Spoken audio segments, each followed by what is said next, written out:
तमाम तेजा भक्तों को संबोधित करें आरएलपी सुप्रीमो हनुमान जी बेनीवाल साहब।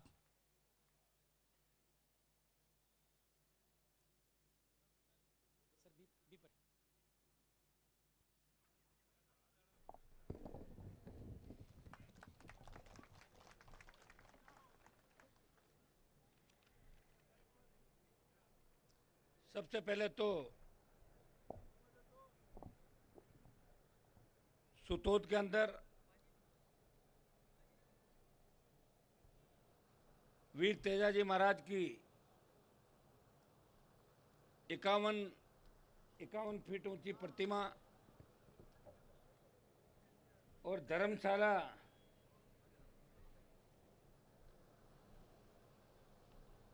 की एक नई शुरुआत सीकर जिले के हमारे नौजवानों ने और नौजवानों की टीम भाई तेजवीर सेना के अध्यक्ष दिलसुख चौधरी, मुकेश बेनीवाल, सांवरमल मुआल, अनिल ढाका और ये पूरी टीम जो पिछले कई दिनों से लगी थी, ऐतिहासिक शुरुआत इन्होंने की और हजारों की तादाद के अंदर आज भव्य कार्यक्रम का आयोजन किया। उस ऐतिहासिक कार्यक्रम में मुझे आमंत्रित किया आपने, इसके लिए समस्त शेखावाटी के मेरे भाइयों का, पूरी टीम का, जो मेजबानी कर रहे हैं लोग, उन सब का हृदय से मैं आभार प्रकट करता हूं, अभिनंदन करता हूं। बहुत बहुत आपको धन्यवाद। आज हम खड़े हैं, जो एक नई शुरुआत है। सालासर बालाजी का स्थान भी नजदीक है, तो दो जोरदार जयकारे आप लोगों को लगाने, उसके बाद में शुरुआत करूंगा। जय बोले वीर तेजाजी महाराज की, जय बोले सालासर दरबार की। सालासर से भी जब दर्शन करने के लिए हजारों लोग आते हैं और तेजाजी के दर्शन करने के लिए भी जब जाते हैं यहाँ से शेखावाटी अंचल से, तो रुकने की बहुत बड़ी तकलीफ लोगों के आने जाने वाले जो हमारे यात्रु उनके होती है। एक सही सोच के साथ तो शुरुआत आपने करी। मेरा पूरा सहयोग, मेरी पार्टी का पूरा सहयोग इस काम के अंदर, किसी चीज की आप चिंता नहीं करें, कोई कमी नहीं आने देंगे। बस आपस में इतना ध्यान रखें कि जो 1 रुपया दे, 1 लाख रुपया दे, उन सब का सम्मान हो। किसी को ऐसा नहीं लगे कि वो आहत हुआ है, उसने कम पैसा दिया, क्योंकि एक एक पैसे से ही शुरुआतें होती, किसी एक का काम नहीं होता, ये समाज का काम होता है। और हम उस समाज से आते हैं जो इतिहास, जिस समाज से लिखा गया, जिस समाज ने कभी इस देश के अंदर हार नहीं मानी, जिस समाज ने दिल्ली के तख्त ताज बदल दिए, जो समाज हमेशा लड़ता रहा, जिस समाज को तोड़ने की लगातार प्रयास हुआ, लगातार कोशिश हुई, जिस समाज से कई पंथ बने, जिस समाज से कई धर्मों के अंदर लोग चले गए, लेकिन समाज को कोई तोड़ नहीं पाया।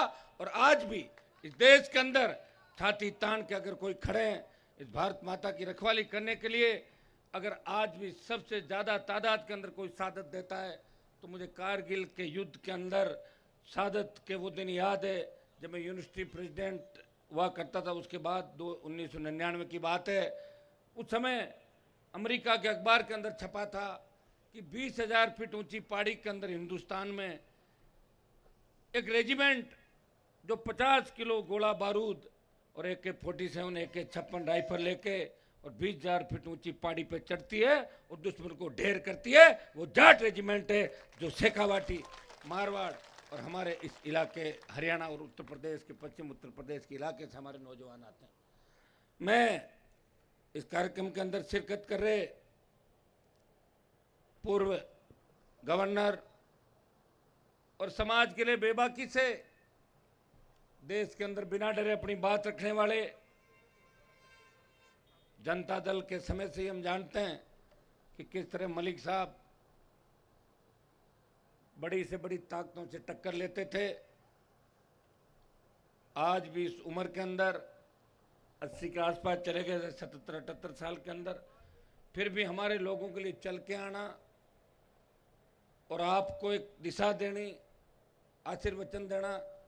मैं धन्यवाद दूंगा मलिक साहब का, और मैं आपको ये भी विश्वास दिलाता हूँ मलिक साहब, आप चिंता नहीं करें, जिनसे आप लड़ रहे हो उनसे हम भी लड़ रहे हैं, लेकिन आप और हम एक हैं, आपको चिंता करने की आवश्यकता नहीं। देश का नौजवान जब भी आपको आवश्यकता पड़ेगी, सही बात में आपके साथ खड़ा मिलेगा। हमारे महाराज जी चले गए, सुमेधानंद जी, उनको शायद जल्दी ज़्यादा थी। भाई हरी जी रणवा भी निकल गए, कि गोगा मेडी जाना था बता रहे थे। हमारे एमएलए साहब मेरे पिताजी के साथ विधायक रहे, गार्जियन दिलसुख चौधरी जी, पूर्व प्रमुख बहन रीटा सिंह जी, प्रधान नेचवा संतरा देवी जी, मदन जी सेवदा, लक्ष्मणगढ़ प्रधान जी, जाट महासभा के अध्यक्ष राजस्थान के, प्रशासनिक सेवा के अधिकारी रहे, लंबे समय तक संघर्ष किया समाज के लिए, भाई राधेराम जी गोदारा, मेरे साथ यूनिवर्सिटी कॉलेज के मित्र, मैं जिनकी हमेशा चिंता करता हूं, ताराचंद जी दायल, जिला परिषद में तो 5 बार जीत गए।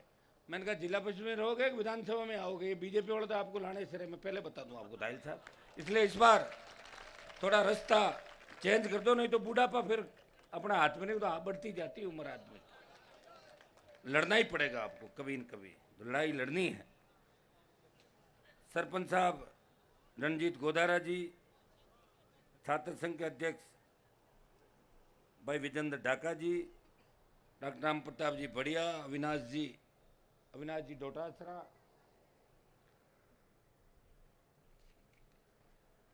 विजयपाल बगड़िया, छोटे भाई, उस समय शायद विजयपाल के कॉलेज के उद्घाटन में आया था लास्ट बार, उसके बाद एस कल्याण कॉलेज में नहीं गया था मैं। विजयपाल बहुत मजबूत नौजवान लड़का है। श्री राम बिजानिया, ये भी मुझे कह रहे थे कि भाई साहब धीरे चल रहे हो, मैंने कहा इससे ज़्यादा तेज चलोगे तो कहीं बाहर नहीं चला जाऊँ राजस्थान के, ये भी ध्यान रखना। तो ठीक चल रहा हूँ, धीरे नहीं चल रहा हूँ, मैं ही चल रहा हूँ, चल कौन रहा दूसरा, आप ये बताओ। जिला अध्यक्ष महेंद्र डोरवाल जी, भाई हमारे आरएलपी के स्वच्छता अभियान के संयोजक विकास पचार, मुकुल खिचड़, राजस्थान यूनिवर्सिटी के हमारे नेता छोटे भाई, छात्र संघ चुनाव कराने के लिए पूरी टीम अभी जी जान से लगी हुई है। छोटे भाई महेश चौधरी, प्रशांत ढाका, मुकेश गढ़वाल, हमारी सरोज जी, सम्मानित मंच, उपस्थित हजारों की तादाद में, सीताराम जी नाइक, हमारे बैठ जाओ नाइक साहब, बिराजो, मोजीज बुजुर्गों, नौजवान साथियों, माताओं बहनों, प्यारे बच्चों, अच्छा लगा आपके बीच आके। और जो कल्पना हमने 20 साल पहले की, 15 साल पहले की, कि जब तक एक जयकारे के साथ हम खड़े नहीं होंगे, जब तक एक जयकारा हमारा नहीं होगा, तब तक सत्ता पे हमारा कब्जा नहीं हो सकता। ये राधेराम जी और हम पहले कभी मन शेयर करते थे, ये बात उसी समय भी ये कहते थे, और बीच में राधेराम जी थोड़े परेशान हो गए थे कि यार जग नहीं रहे लोग। मैंने कहा समय लगेगा राधेराम जी, यहाँ तो इस देश और प्रदेश के अंदर क्या हुआ कि पहले अंग्रेजों ने राज किया, बाद में जागीरदारों का राज, अकाल का साया और नेताओं का धोखा। लोग इतने परेशान हैं कि जो भी जाएगा उस पर विश्वास करेंगे। मुझे याद है सीकर के अंदर जब मैं रैली कर रहा था, तो मैं जब मारवाड़ से आया तो शेखावाटी के अंदर एक बात चली। जवान तो हमेशा कहते थे कि हनुमान जी कोई दिक्कत नहीं, आप कभी भी आ जाओ, लेकिन कई लोगों ने कहा कि शेखावाटी में कोई इंतजार नहीं करेगा हनुमान जी आपका। तो मैंने कहा ठीक है। फिर मैं कई बार 7-8 बजे के प्रोग्राम होते थे, तो मैं कहता भाई अगले प्रोग्राम पोस्टपोन कर दो, लेट हो गए। अब लेट तो हो जाते हैं, आपको पता लेट तो मेरे साथ जुड़ा हुआ है, मेरी शादी भी लेट हुई थी, आपको ध्यान है इस चीज़ का, तो मैं लेट हो जाता हूँ, चलते क्या करूँ बताओ मुझे। चलते चलते चलते चलते इतना प्यार करते हैं बच्चे, सड़कों पे गांव के अंदर फोटो नहीं खिंचाओ तो नाराज, अगर किसी को साथ नहीं बिठाओ सेल्फी लो तो नाराज, लेट हो जाता हूँ। तो जब मैं सीकर के अंदर आया था, तो सीकर में लक्ष्मणगढ़ इलाके के अंदर में था, और वहाँ पे 7 बजे बाद कहता साहब 9 बजे तक आ जाओ, आप 11 बजे तक आ जाओ, 1 बजे तक आ जाओ, 2 बजे तक आ जाओ, और 3-3 बजे तक शेखावाटी के किसानों ने, माताओं ने और जवानों ने हनुमान बेनीवाल को मजबूती दी। और एक बात उस समय माताओं ने कही थी, किसानों ने कहा था कि हनुमान भाया थारे सागे चाल छा, लेकिन धोखो मत दीजिए माना, क्योंकि बार बार धोखा खाया। और उसी का परिणाम हुआ कि बड़ी संख्या के अंदर होते हुए भी हम सत्ता पे कब्जा नहीं कर सके। उत्तर प्रदेश हमारे हाथ में आया था, देश के सर्वोच्च पद में हम बैठे, हरियाणा हाथ में आया, दिल्ली भी आई, लेकिन राजस्थान की सत्ता के शिखर पे आप कभी नहीं बैठे। सिर्फ वोट डालने का काम किया या रैलियों के अंदर भीड़ जुटाने का काम किया। यही काम लगातार 70 साल से चल रहा है। भाइयों, इतना ही विश्वास दिला सकता हूं कि सत्ता 2003 से लेकर पिछले 20 साल के अंदर सत्ता मेरे पीछे पीछे घूमती रही और मैं आगे आगे चलता रहा। जब इच्छा हो सरकार में शामिल हो सकता हूं, चाहूं तो दिल्ली की सरकार में, चाहूं तो स्टेट की सरकार में। लेकिन हनुमान बेनीवाल ने प्रण लिया था, मैंने वचन दिया था राजस्थान के किसानों जवानों को, जब भी आपको मेरी आवश्यकता होगी, हनुमान बेनीवाल की आरएलपी पार्टी जो जय जवान जय किसान के नारे के साथ बनी थी, जिसका गठन कर्ज मुक्त किसान, जवान को रोजगार, मजबूत लोकायुक्त, अपराध मुक्त भय मुक्त राजस्थान के नारे के साथ हुआ था। जब देश का किसान तकलीफ के अंदर था, तब हरियाणा उत्तर प्रदेश के किसान नेताओं ने कहा, हनुमान जी हमारे सारे सांसद भारतीय जनता पार्टी में, अगर एक व्यक्ति को उम्मीद की किरण किसी में दिखती है तो देश का एकमात्र सांसद हनुमान बेनीवाल है, जो एक यूनिवर्सिटी से चल के किसान का बेटा यहाँ तक पहुंचा है।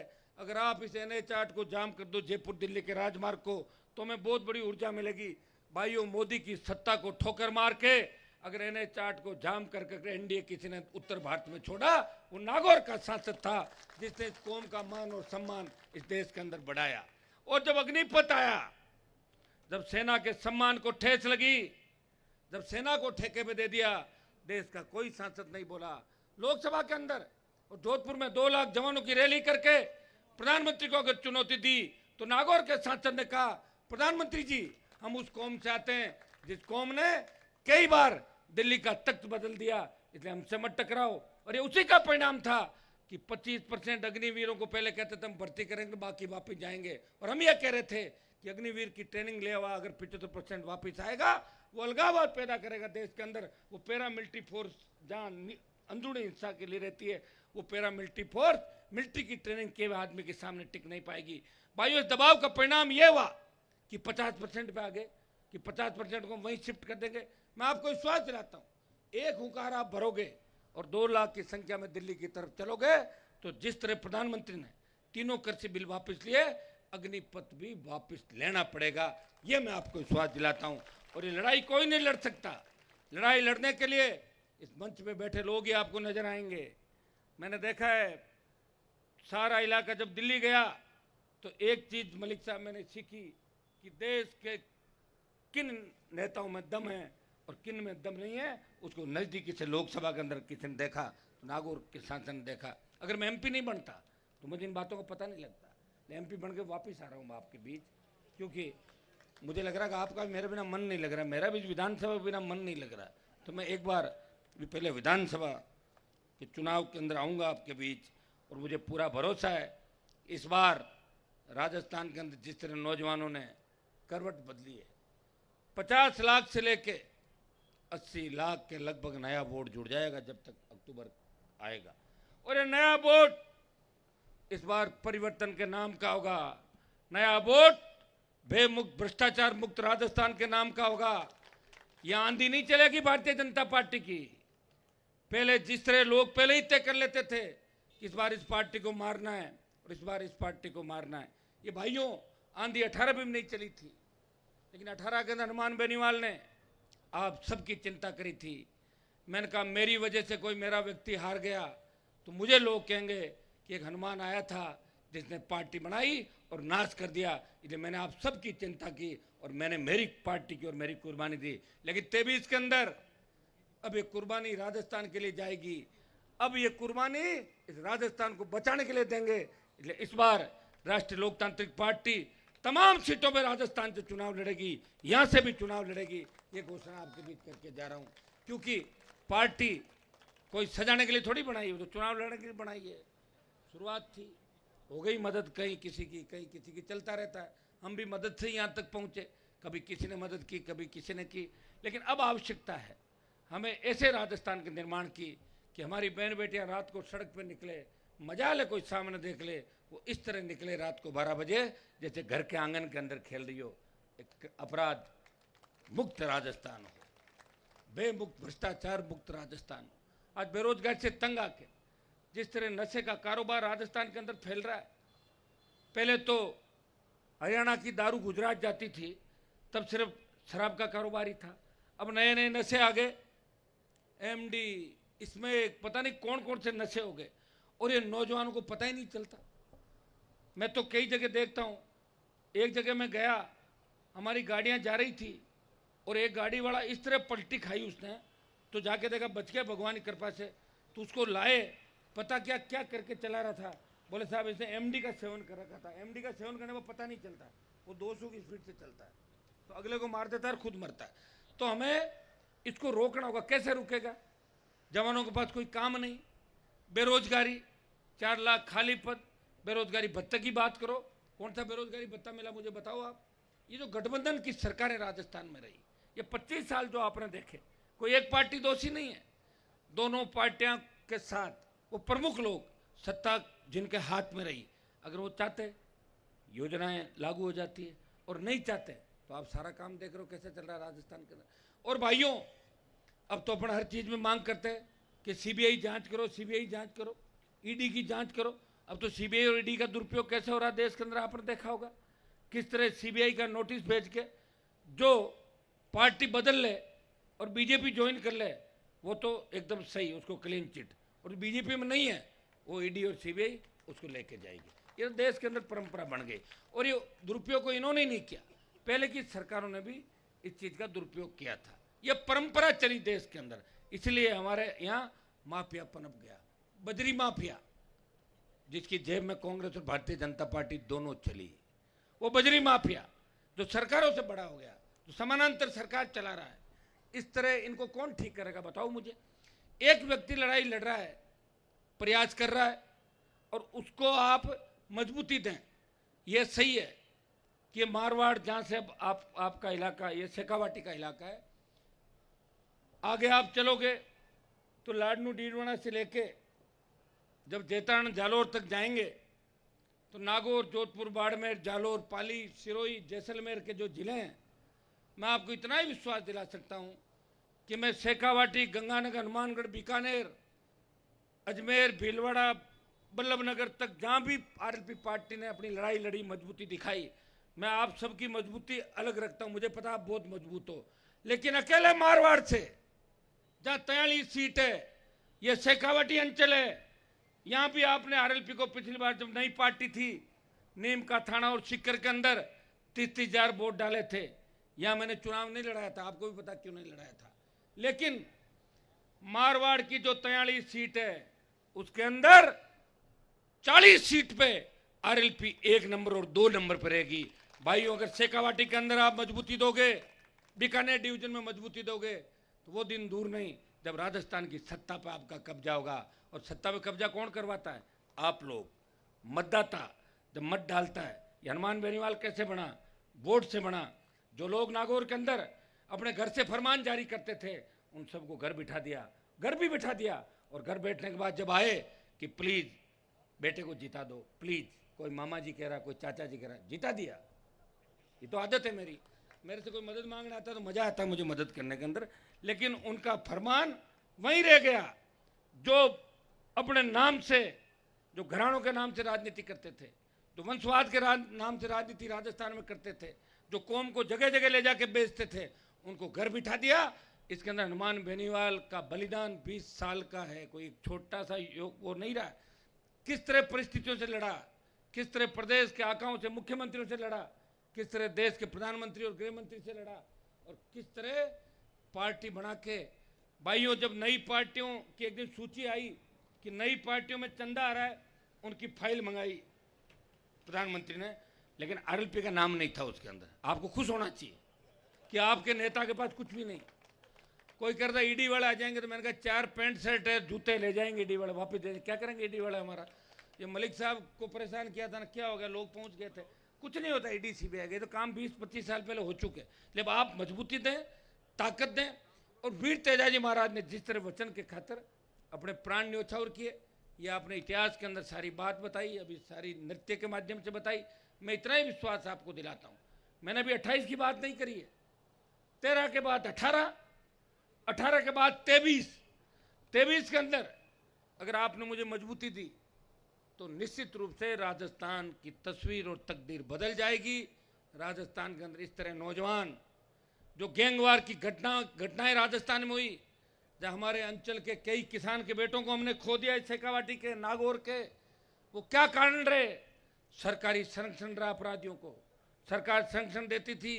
उस वक्त एक ही व्यक्ति आपके लिए सड़क पे खड़ा रहता था, जान हथेली पे रख के, वो नागौर का सांसद था, पहले भी खड़ा था, आज भी खड़ा है, जो अकेला था, एक से कुनबा बढ़ाया, सांसद बना, 3 विधायक, 5 प्रधान और एक म्यूनसिपलिटी का चेयरमैन भी आप लोगों ने बनाया। मैं इतना ही विश्वास आपको दिलाता हूँ, राजनीति के अंदर सत्ता जब तक हाथ में नहीं होती तब तक आप बात कर सकते हो। सत्ता हाथ में जब आएगी, जब आप लोग तय कर लोगे कि हमें इस बार सत्ता पे कब्जा करना है। भाइयों, हर क्रांति का नायक नौजवान था। तांत्या टोपे मंगल पांडे से लेके भगत सिंह तक चलेंगे तो हर जगह नौजवानों ने क्रांति का नेतृत्व किया और भगत सिंह की ललकार ने अंग्रेजों को भगा दिया। हमारे पास सबसे बड़ी ताकत जवानों की है। और राधे राम जी ने बताया कि जवान अगर साथ है तो हमारी हाँ में हाँ है, तो बुजुर्ग भी अपने साथ हो जाएंगे। वैसे बुजुर्ग कोई होता ही नहीं मलिक साहब, मैं तो बुजुर्ग किसी को नहीं मानता, क्योंकि वसुंधरा जी 70 साल की खुद अभी कह रहे हम जवान हैं सारे, तो फिर बुजुर्ग कौन हुआ? बुजुर्ग नहीं। बुजुर्ग का मुझे लग रहा है कि ये शब्द ही हटाना पड़ेगा, सारे ही जवान हैं। और ये भी सही है, राजा राम जी ने कहा कि आदमी बुढ़ा होता ही नहीं, अभी कहा था आपने, सही बात है। घोड़ा और आदमी, उसका मन हमेशा मजबूत होता है और मन हमेशा जवान होता है। इसलिए आप सबको, जवानों को चलना भगत सिंह की भूमिका के अंदर, और माताएं बहनें जिस तरह आशीर्वाद दे रही है, और शेखावाटी की माताएं बहनें जिस तरह हमारा इतिहास रहा, शेखावाटी का लड़ाका इतिहास, सामंतवाद के खिलाफ लड़ाई की शुरुआत करी, और बॉर्डर पे सबसे ज़्यादा साधन देने वाली हमारी शेखावाटी। अगर माताएं बहनें झांसी की रानी लक्ष्मीबाई बन के निकल गई, वो दिन दूर नहीं जब राजस्थान की सत्ता पे आपका कब्जा होगा, तब नौकरी के लिए कोई आंदोलन आपको नहीं करना पड़ेगा। संविदा कर्मियों को नियमित होने के लिए पुलिस की लाठी गोली नहीं खानी पड़ेगी। किसान को जब फसल बीमा वाला उसकी फसल का बीमा प्रीमियम लेके नहीं भागेगा, किसान को फ्री बिजली भी मिलेगी, सारी वो चीज़ मिलेगी जो एक आपका सपना है। और ये आपने देखा है कि मैं तो अभी सत्ता के अंदर नहीं आया, फिर मैं मेरे वहाँ तो फ्री बिजली चला रहा हूँ लंबे टाइम, देखा ना आपने, और कईयों को और सिखा दिया चलाने के लिए फ्री बिजली, और इतनी चलवा दी कि सरकार घोषणा ही करने लगे फ्री। अभी यहाँ ये सही है, बिजली कम आ रही है, बात करें हम लोग, प्रयास करें कि पूरी बिजली किसानों को मिले। आपके यहाँ तो बिजली के बड़े बड़े आंदोलन हुए, किसान आंदोलन में सबसे ज़्यादा अग्रणी भूमिका आप लोगों ने निभाई। समाज के अंदर भी आज यहाँ के प्रवासी जो धन्ना सेठ है शेखावाटी के, वो देश के अंदर अपना नाम कमा रहे हैं, और आपके यहाँ भी सहयोग करें, देश को भी सहयोग करें। कोविड के टाइम मुझे याद है किस तरह शेखावाटी के नौजवानों ने जान की बाजी लगा के एक दूसरे की मदद की। हमें हमारा वो राजस्थान चाहिए जहाँ लोग बाहर से पढ़ने के लिए आते थे, जहाँ लोग कहते थे कि मेरी बेटी को मैं अजमेर पढ़ाऊँगा, मेरी बेटी को मैं लक्ष्मणगढ़ के अंदर पढ़ाऊँगा, मेरी बेटी को सीकर पढ़ाऊँगा, मेरे बच्चों को मैं जयपुर पढ़ाऊँगा। अब लोग कह रहे हैं कि हम उस राजस्थान में नहीं रहेंगे जहाँ अपराध के अंदर 1 नंबर राजस्थान आ गया। वो एक दिन में नहीं आया, लंबा समय लगा। इसलिए हमें उस राजस्थान के माथे पे जो कलंक लगा है, इसे धोना है। तैयारी कर लो भाइयों, हमें सारी चीज़ों का ध्यान रखते हुए, सर्व समाज को साथ लेते हुए। लोग मेरे पे जातिवाद का आरोप लगाते हैं, लेकिन आप देख रहे हैं राजस्थान के अंदर अगर किसी भी जाति को पीड़ा होती है, हनुमान बेनीवाल सबसे पहले पहुंचता है। इस लोकसभा के अंदर भी, चाहे ट्राइबल का मामला हो, चाहे शेड्यूल कास्ट पर अत्याचारों की बात हो, चाहे गुर्जर आंदोलन, हरियाणा के जाट आरक्षण आंदोलन के अंदर जो मुकदमे दर्ज हुए, उनके मुकदमे वापस लेने की अगर कोई बात करता हो, रेजिमेंट की कोई बात करता हो, जाट, मुस्लिम, मेघवाल, मीणा, गुर्जर, यादव, माली इनको हाईकोर्ट जज बनाने की बात लोकसभा के अंदर कोई करता हो, वो नागौर का सांसद है जो अपनी जाति के साथ ओबीसी, सर्व समाज, एससी एसटी को भी साथ लेकर हमेशा चलता है। और उसी का परिणाम है कि पार्टी बना के एक आदमी चला। जब सरकार गिर रही थी तो सारी पार्टियां टूट गई, बीटीपी चली गई कांग्रेस के अंदर, बसपा का पूरा विलय हो गया, हाथी समेत कांग्रेस के अंदर बसपा चली गई थी, लोकदल चला गया, दूसरे चले गए। लेकिन हनुमान बेनीवाल जिसने आरएलपी पार्टी बनाई आपके संघर्ष से, आशीर्वाद से, उसकी पार्टी कभी बाड़ेबंदी के अंदर नहीं रही। वो तीनों विधायक उसी तरह घूमते रहे जिस तरह वो चुन के शपथ लेके आए थे। वो किसी बाड़े और होटल के अंदर नहीं रहते। उन्होंने कहा था हम जिसके साथ हैं खुले साथ हैं, और उस पार्टी को कोई तोड़ नहीं पाया, क्योंकि इस पार्टी पे वीर तेजा जी की कृपा है, बालाजी महाराज की कृपा है। और ये पार्टी बनी इसलिए कि राजस्थान में इन दोनों पार्टियों को ऑपरेशन करेगी राष्ट्रीय लोकतांत्रिक पार्टी। और मैं आपको धन्यवाद दूंगा, चूंकि ये राजनीतिक मंच नहीं है, लेकिन मैं अगर आया और थोड़ी सी राजनीतिक बात नहीं कहूँ तो फिर टाइम खराब करने में कोई फायदा नहीं, ये भी आप जानते हो। तो मेरी राजनीतिक संदेश मैंने आपको दे दिया। भाजपा को भी रोकना है, इस बात का ध्यान आपको रखना। बैठे बैठे 125 सीट मत दे देना, नहीं तो 5 साल तकलीफ पाओगे। मैं तो जीत के आ जाऊंगा, लड़ता रहूंगा, फिर ये मत कहना कि ये कर दो और वो कर दो। लड़ाई में कोई दिक्कत नहीं, लड़ेंगे हम, पहले भी लड़े थे, आगे भी लड़ेंगे। ये हर चीज़ को सोचना समझना है। ताराचंद जी की आप चिंता मत करो, ये जितने बीजेपी के अंदर से हैं उतने हमारे भी है। अब आप इनकी तरफ मत देखो, आप जी बैठे हैं।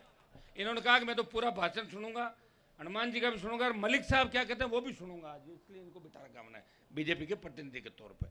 आप सबको, पूरी टीम को, कि शेखावाटी के अंदर वीर तेजाजी महाराज की भव्य प्रतिमा लगा के जो आप संदेश पूरे देश और विश्व के अंदर दे रहे हैं।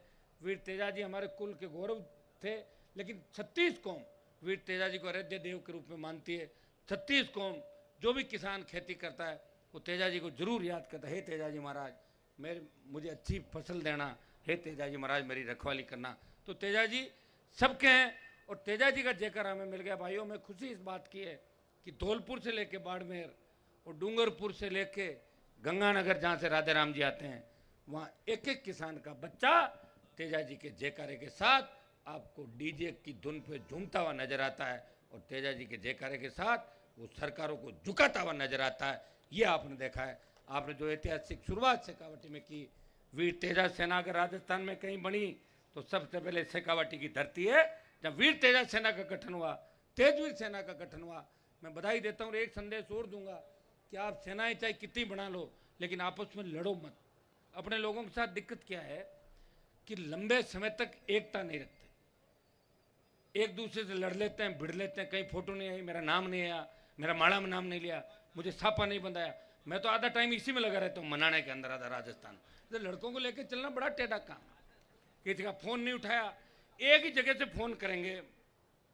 एक ने फोन किया, हो सकता है मैं कहीं बात करूँ, उसका फोन दूसरे नंबर से करेगा, उठा लो, मार लो फोन को, नहीं उठाओ, ये में ज्यादा है क्या, वो ठीक है। अब बताओ कितनी बड़ी प्रॉब्लम। तो आप मेरी चिंता करो, क्या मैं फोन ही उठाता रहूंगा क्या? बताओ मुझे, या तो मैं ऑपरेटर बन जाऊँ कहीं जाके जो फोन उठाने का काम करता हूँ, फिर बताओ। अरे भाइयों, फोन जब भी करो जब ज्यादा जरूरी हो, नहीं तो मैं तो मिलता ही रहता हूँ, 24 घंटे तो आपके बीच में रहता हूँ।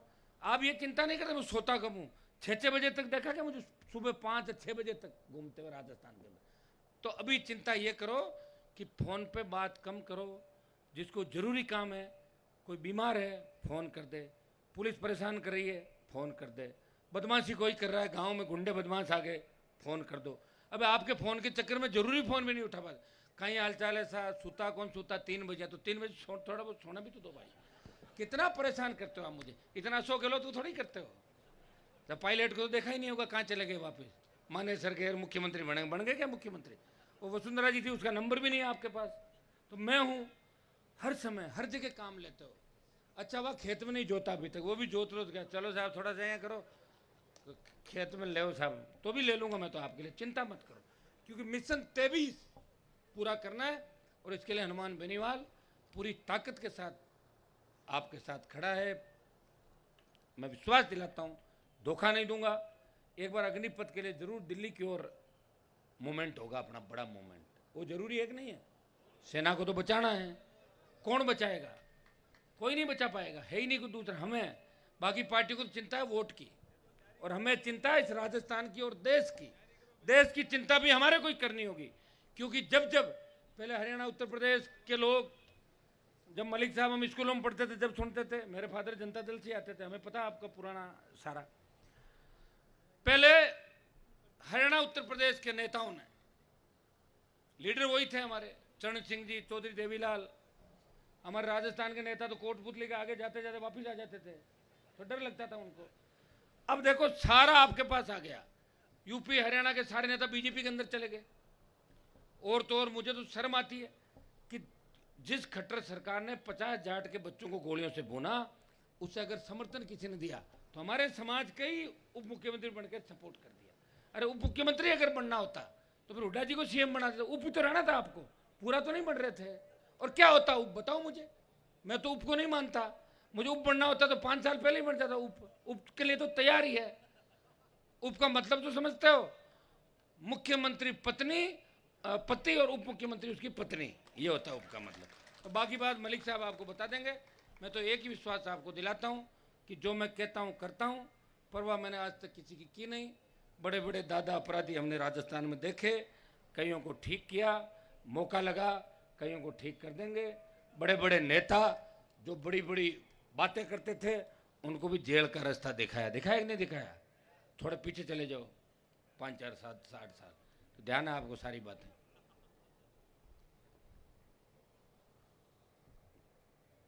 काफी लंबा समय हो गया और अब एक मिनट और आ जाऊंगा तो वापस चुनाव का टाइम तो आता ही रहूंगा मैं आपके बीच। आज सारा सुन लोगे तो बाद में क्या सुनोगे। मलिक साहब अपने बीच आए, मलिक साहब को उद्बोधन सुनेंगे। बच्चे हमारे जो भी नेता है इनकी बात भी सुनेंगे। अगर मेरी वाणी से किसी को हर्ट हो गया, किसी कांग्रेस बीजेपी के, तो भाइयों इस बात को इस हिसाब से लेना कि हनुमान जी इस प्रदेश की बात कर रहे हैं, वो खुद की चिंता नहीं कर रहे हैं, वो सारे नौजवानों की कर रहे हैं, किसानों की कर रहे हैं, किसान कौम की चिंता कर रहे हैं। बहुत बहुत आपको धन्यवाद। जैन जो शुरुआत आपने करी, मैं विश्वास दिलाता हूँ इस आयोजन समिति को कि हम सब मिलकर, आज कोई व्यक्ति अगर यहाँ बोल रहा है कि नहीं बोल रहा है, मुझे तो मैंने आपको क्या कहा, मेरी तो स्थिति है कि इन बच्चों का अगर कहना नहीं मानूँ ना तो बहुत, मेरे तो जगह जगह तो डांस करवाते, मेरे से देखा नहीं क्या आपने। मैं तो पहले अच्छा होता कि नाचना सीख जाता था, अच्छा डांस तो कर लेता, वो भी नहीं सीखा पहले। अब चुनो नाचो भाई साहब, नहीं नाचो तो नाचो, एक जगह नाचो तो कई जगह तो हाथ जोड़ के भागना पड़ता है कि यार कि नाचो नहीं तो नाचने का नंबर आज। अभी कह दिया तो करना पड़ेगा। 11 लाख रुपए पार्टी परिवार से 1 लाख। आपको पता है मेरी पार्टी राजस्थान में पहली पार्टी देश में जिसने 1 रुपए की चंदे की रसीद आज तक नहीं काटी। सारी पार्टियां चंदे से ही चल रही भाई, आप उठा के देखो ना, ऑनलाइन निकालो। तो ये भी अच्छी बात है कि अभी तक तो नहीं किया चंदा, लेकिन आगे हो सकता है। अभी चलेंगे कैसे, चिंता करो। अभी किया नहीं, कोशिश ये करेंगे नहीं करें, लेकिन आवश्यकता पड़े तो आप लोग हमेशा मदद करते ही हो। रैलियों के अंदर आप लाखों की तादाद में खुद के साधनों चाहते हो, छोटी मोटी व्यवस्था मैं करता हूँ मेरी, और इसी का परिणाम है कि आज हमारी जो गूंज है राजस्थान की, आज पूरा देश, यूपी, हरियाणा, दिल्ली, मध्य प्रदेश, आपका जम्मू से लेके हर जो जवान है, किसान अपनी बिरादरी, वो एक चीज देखती है कि इस बार राजस्थान के अंदर सत्ता पे कब्जा हमारे लोगों का होगा। ये उम्मीद देश के नौजवानों को है और इस उम्मीद को पूरा हम लोग मिलकर करेंगे। बहुत बहुत आपको धन्यवाद। जय हिंद। बहुत बहुत धन्यवाद आरएलपी सुप्रीमो और नागौर सांसद हनुमान जी बेनीवाल साहब का। आपने क्षत्रिय कौम और किसान